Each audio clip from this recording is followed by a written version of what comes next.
Is it ever okay to reconnect with family members who once told you that you should have never been born? What would you do if your own wife tried to turn your children against their older brother? In today's stories, the lines of loyalty are blurred, and survival means escaping the very people you're supposed to be able to trust. From a relationship held together only by a GPS tracker to an office showdown that forced a deeply personal confession, these situations are truly unbelievable. My sister, who is 19, and I, a 20-year-old female, have older half-siblings from our mom's first marriage. The story is complicated. While our first husband was terminally ill, our mother began an affair with our dad. Her older children found out, and the fallout from that has haunted us our entire lives. I was born 2 years after my mom's first husband passed away, but to our older siblings, my sister and I were nothing more than affair babies. They despised us for existing. Every chance they got, they would tell us how disgusting we were, that we should never have been born, and that our parents were just as vile. When our parents' marriage eventually fell apart while I was in middle school, our older siblings actually celebrated. They told us they were glad our lives were being turned upside down, just like theirs had been. They said we didn't deserve a better life than they had, and they even hoped we would end up as orphans, swearing they would let us rot in foster care rather than help. Tragically, part of their wish came true. We lost our dad just 3 years after the divorce, and our mom spiraled into alcoholism. This was just another reason for our older siblings to cheer. They seemed to take genuine pleasure in watching our mom ruin her life. That was the last time we ever had any contact with them, by which point they were all fully grown and married themselves. Recently, we were at a dinner party with our dad's side of the family, and my boyfriend and his parents were there too. During the meal, a couple of my relatives brought up our older siblings, asking if we had tried to reach out to them. They suggested it would be a good thing for us to do. The suggestion alone was enough to make my sister leave the table in tears. I told those relatives it was a terrible idea. They kept pushing, insisting that enough time had passed and that feelings might have changed. But I had to explain to them that it's not that simple. I pointed out the deep-seated trauma my sister and I carry from being so viciously rejected and hated for being affair babies, something that had absolutely nothing to do with us. We weren't even born during the affair, but in their eyes, that's all we would ever be. I reminded them that our siblings, as adults, had celebrated our lives falling apart multiple times. Why would we ever think having them in our lives would be a positive thing? My boyfriend's family looked horrified that I was being pressured like this. But one of the relatives who brought it up actually doubled down. They told me that our trauma wasn't the kind of topic you discuss in mixed company. They said it wasn't fair for me to push that emotional burden onto people who were just trying to help. So, am I the idiot? Let me get this straight. You bring up a traumatic subject, I explain why it's traumatic, and your response is trauma? Don't want to hear about it. La la la. Can't hear you. Now go and love your bullies. What incredibly nice people. Obviously, you're not the idiot. They asked a question, and you gave them a direct answer explaining why it's never going to happen. It seems they didn't actually want an answer. They just wanted you to nod your head and mutter, "Of course you're right." They have some nerve bringing up the topic of reconnecting with people who treated you and your siblings so horribly, and then getting offended when you give them the inconvenient facts in return. But what's really confusing is why your dad's family, the family of the man who was part of the original affair, would want you to reconnect with people who must have hated your dad just as much as they hated you. I mean, you didn't say it specifically, but if they were spitting that much venom at small children, I can only imagine what they were saying to the two people who were actually at fault. So why would your dad's relatives, who have no blood relation to these older siblings, push you to reconnect, especially knowing how cruel they were? I guess they have some misguided obsession with blood ties. Just tell them to shut up. If they want to talk to those witches, they're free to do so, but you don't have to. You could tell them that you wouldn't even urinate on those siblings if they were on fire. And if they want to join them in that category, they should just keep pushing the subject. Some people are just rude and invasive, and it's not always well-intentioned. I have one son from my previous marriage and 3 children with my current wife. My oldest son is 19, while the others are a young teenager, a tween, and a grade schooler. All of them are boys, except for my tween daughter. My oldest was traveling overseas for his summer break, but there was a 2-week period where he was back at his school and had no classes or other commitments, so he asked if we could come visit him. I immediately said we would go. Well, I told my wife, however, She was annoyed that I had committed to the trip without asking her first. I told her we didn't have any other plans, but she argued that I couldn't have known that for sure without checking with her. I countered by saying that if there were plans I didn't know about, it would mean that she had made them without asking me. That particular argument didn't really go anywhere. A little later, though, she informed me that she'd been invited on a trip with her friends that would overlap with our visit, and she wanted to go. I told her we already had plans, but she shot back that she never actually agreed to them, and the argument started all over again. Eventually, I just said she could do whatever she wanted, but that the kids and I were flying out to visit my son. I explained how important it was for the siblings to spend time together, so they can maintain a good relationship now that he's an adult and we won't see him as often. She then claimed that I know she hates California, where his school is, and that it was insensitive of me to just assume she'd be okay with going. I told her, if you don't want to go, then don't go. I'll take the kids by myself. She didn't want that either, and the fight got really intense. Finally, I suggested we should just ask the kids what they wanted to do. When we put the question to the kids, she really tried to sell her vacation plan, talking it up while downplaying the trip to California. Despite her efforts, the kids all said they wanted to see their big brother. Even after that, she still didn't want me to take them, and we continued to argue about it right up until the day the kids and I left for the airport. We ended up having a great trip, but ever since we got back, she's been incredibly frosty towards me. Then last week, she dropped a bombshell. She wants us to go to couples counseling. I agreed, and we've already found someone and made an appointment for this September. All of my friends, both married and divorced, say that counseling is a bad sign. I guess I just want to know what I'm in for. Am I going to walk in there and immediately get roasted for what I did? Ultimately, I love my wife and I love my kids, and I just want my children to have a good relationship with each other. Is that so wrong? So she actively tried to manipulate the kids into choosing her trip, and they still chose to see their brother. Your wife is the idiot here. It seems like she was hoping that once her oldest son became an adult, he would just fade out of the family dynamic. She's angry that you still want to be an involved parent to him. Yeah, it really doesn't sound like your wife likes your 19-year-old son at all. She didn't just want to go on a different vacation. She actively didn't want her kids to see their brother. Marriage counseling is probably a good idea because she sounds manipulative and has likely told a completely different version of this story to other people. Why do people marry single parents and then get angry that the previous kids exist? The whole "I hate California" excuse was just weird and desperate, something she threw in after arguing for a day. Your wife seems to resent your oldest son and doesn't want her kids to have a relationship with him.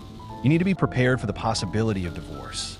You might love her, but she should never be a higher priority than your children, and that includes your eldest son. I know I've made mistakes, but I'm trying to do what's best for my son. I'm about to turn 20, and my 22-year-old boyfriend and I live with our toddler son at his parents' house. His parents are in their late 40s, and his 19-year-old sister lives here too. My own parents are great, but they're very religious and wouldn't let my boyfriend live with us since we aren't married, and he couldn't stand missing time with our son. Then, 2 years ago, his mom lost her job, and they started struggling to pay their mortgage. They offered to let us live with them in exchange for $500 in rent each month, plus covering the utilities, which can run anywhere from $200 to $400. And just to be clear, this isn't money they're secretly saving for us. His mom still hasn't found a new job, and they need it to get by. But living here is an absolute nightmare. His parents are verbally and emotionally abusive. His mom calls me easy. His dad tells us we're losers nearly every single day. They constantly threaten to kick us out if our son does normal toddler things, like having a meltdown that lasts for even just 2 minutes. And even though we pay rent, our son doesn't even have his own room because after his mom lost her job, she decided she needed a craft room. I know it's their house, but I hate walking on eggshells all the time. My son is getting older, and he's starting to understand more. I can't let him grow up in this kind of environment. Thankfully, things are starting to look up. My boyfriend just graduated and landed a good job. Then we had an incredible stroke of luck. My uncle is moving to Hawaii, but he's keeping his house here. He knows we're clean people who don't drink or do drugs, and he knows how much we're struggling, so he's drawn up a lease for us to live in his house. He said that whenever he visits, he can just stay in his basement apartment, which is still very nice. I cried for hours when he made the offer. He doesn't have kids and doesn't want any, and I swore to him that I would make this up to him one day if it's the last thing I do.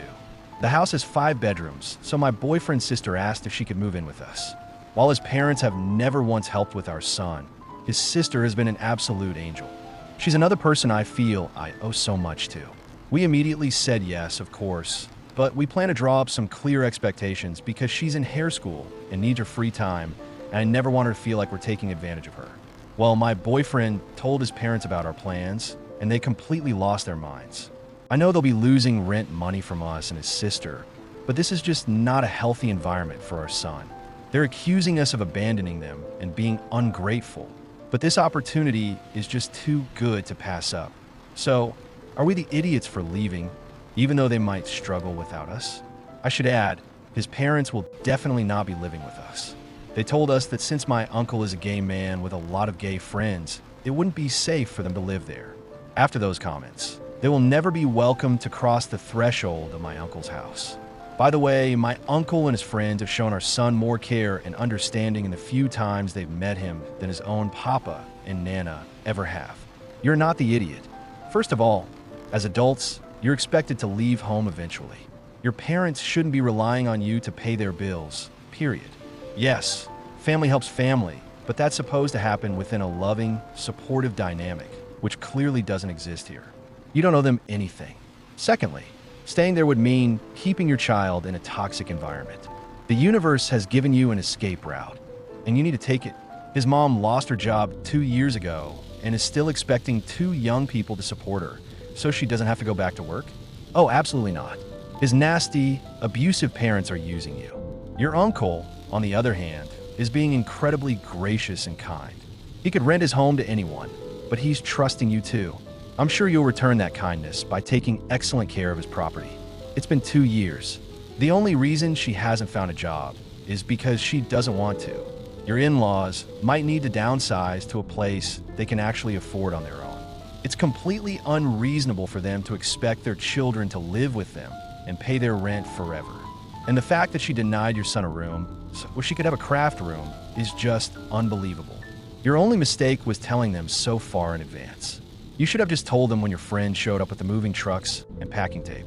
I've been at my job for about 3 months now, but because of a space shortage, I'm currently sharing an office with a coworker who just started last week. Even though he's new to the company, he's technically my supervisor. Today, I finished all my work and was told I could leave early. I stepped out of the office for about 5 minutes to see if anyone else needed help, but everyone was fine. When I came back, there was a "Please do not disturb" sign on our office door. Usually, that means there's a meeting or a private conversation happening, and those can sometimes last for close to an hour. The problem was my bag with my wallet, food, and water was still inside. I really didn't want to wait that long just to get my things, so I asked another coworker for advice, and she suggested I should probably just knock. I waited another 5 minutes and then knocked gently. He just said, "Not right now." I knocked again a little more firmly to show that I wasn't just there to chat and actually needed something. Again, he just said, "Not right now." At that point, I just opened the door a crack, just enough to stick my head in and explain that I really needed to grab my bag. It was literally one step inside the room. The moment I did, he immediately snapped at me in a raised voice, "I told you no," and basically kicked me out of the room. I shut the door and left, but I was so shaken up that I ended up crying in the bathroom.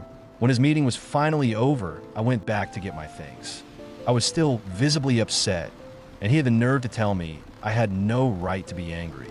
I told him that I only wanted my bag and that I have a right to access my own belongings. I suggested that if he plans to have a private meeting in our shared office, he could at least give me a heads up so I can grab my stuff beforehand. He completely dismissed me, saying he doesn't see it that way and that he doesn't need to tell me anything. He just kept pushing the point until I was on the verge of crying again. In a moment of desperation, I just told him, "This is harder for me because I'm autistic." The second those words left my mouth, his entire demeanor changed. His voice softened. He said he didn't know, and suddenly everything was fine. But it really bothers me that I had to disclose something so deeply personal just to get a basic level of understanding from him. Now I'm worried that this could hurt my reputation at work. He's a well-liked guy, and I'm scared this will get spun around as me causing drama, especially since I've been socially excluded in the past because of my autism. This was the first workplace where I genuinely felt safe and included, and I was even thinking about staying here long term. Now, I'm not so sure. So, Am I the idiot for opening the door after he told me not to? You're not the idiot. First, your office mate had absolutely no right to schedule a private meeting in a shared office without informing you. It's a shared space, period. Your autism has nothing to do with this. You didn't misread the situation at all. He was completely in the wrong. Secondly, he didn't change his tune because he suddenly understood your perspective. He changed it because he realized his but would be in a sling. Since autism makes you part of a protected class in the workplace, you need to document this incident and any others that might happen. If this behavior continues, you should absolutely notify human resources. One person suggested taking it to HR and making sure they know you couldn't leave because he was preventing you from retrieving your belongings. They also said if you aren't salaried, you should demand to be paid for the extra time you were forced to stay, and make it clear you'll be lawyering up if they refuse. Now, that last part is actually terrible advice. You should never, under any circumstances, threaten your employer with a lawyer. The moment you threaten legal action, they will get their own lawyers involved and start planning how to get rid of you as quickly and legally as possible. You either get a lawyer and sue, or you don't. Never threaten it. Our relationship started with some major mistakes on both sides. My girlfriend cheated on me and then lied about it. I retaliated by doing the same thing to her. I'm not trying to play the victim here. I'm fully aware that I'm also a bad guy in this story. We try to move past it as much as anyone can move past something like that.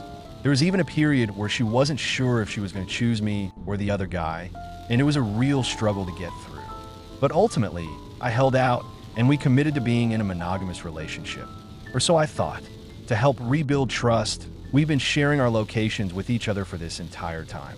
But now, all of a sudden, she's telling me she feels smothered and has started turning her location off periodically when she goes out. My argument is that because of our rocky history with cheating, we need to keep our locations on to give each other a sense of security. We had a huge knockout, drag-out fight about it, and at this point, I'm prepared to die on this hill. I'm not saying she can't go out with her friends or have time to herself, but I feel like I need to know where she is. She now claims this is an invasion of her privacy, suddenly, after we've already been doing it for almost 6 months. So, am I the idiot for not being okay with her wanting to turn off her location when she goes out drinking with her friends? Everyone's the idiot here. Dude, what are you even doing with this person? Neither of you trust the other. Your relationship is fundamentally broken. You both came up with a system to give each other some peace of mind, and now she wants to abandon it. You have to ask yourself why. The truth is, if you both need to track each other constantly just to function, you don't actually have a trusting relationship. I don't see any point in wasting more time on this. She's probably cheating again. And besides, all she has to do is leave her phone with her friends while she goes off and does whatever she wants. Location tracking only works if she actually has her phone with her. Yeah, if the only thing holding your relationship together is location sharing, it's already over. It's one thing to have it for safety reasons, but if it's being used as a substitute for trust, the relationship is dead. She's cheating, bro. Those aren't girls' nights out. Day after day, I'm reminded that the world is full of incredibly naive people. You just have to ask yourself the simple questions. Why would she turn her location off? Because she doesn't want me to know where she's going. Why doesn't she want me to know where she's going? Well, given that she cheated in the past, there's a very high likelihood she's cheating again. Is there any other logical reason she'd turn it off? Most women actually want to feel safer when they're out, not less so. It's not rocket science.